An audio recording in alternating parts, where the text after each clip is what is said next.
D'abord, nous sommes ici une agglomération qui est une des principales agglomérations où on construit des automobiles. Et nous voulons en même temps diversifier l'industrie autour de l'automobile. Et là, nous avions un produit qui est tout à fait exceptionnel, qui est écologique, qui est totalement respectueux du développement durable, qui est une solution innovante, une entreprise du Pays de Montbéliard. Nous devions de la soutenir. Nous pensons en plus que c'est l'avenir.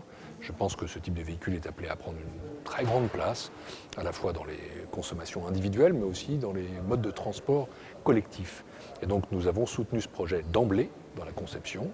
Nous avons financé ça à hauteur de 158 000 €.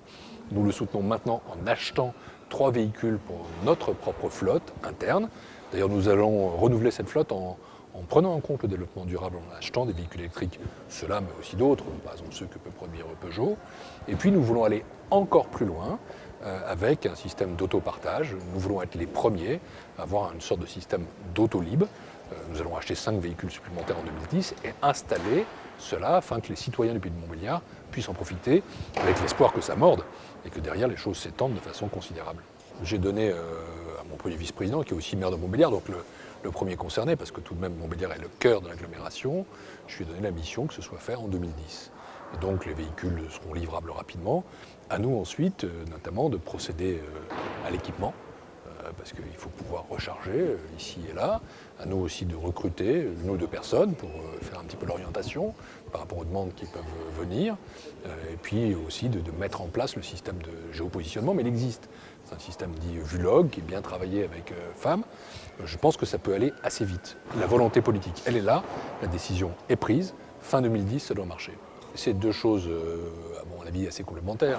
Parce que le bus, bon, vous avez vos horaires réguliers. Le principe de l'autopartage, c'est vous passez un coup de fil, vous dites je suis ici, il faut que le véhicule puisse être ensuite livrable, repérable, récupérable.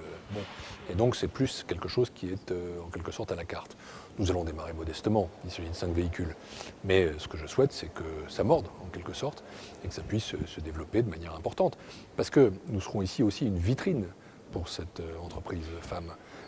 Et je souhaite qu'ensuite l'expérience réussie, par hypothèse ici, donne envie à d'autres, des agglomérations plus importantes. Je sais qu'ils sont en contact avec Nice, mais pourquoi pas demain Paris et la région parisienne.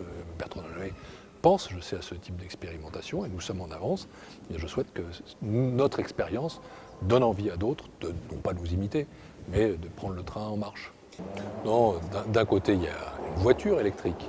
Là, c'est autre chose, c'est un véhicule urbain avec une autonomie assez faible, avec une vitesse assez limitée, qui est typiquement adaptée à ce type de transport.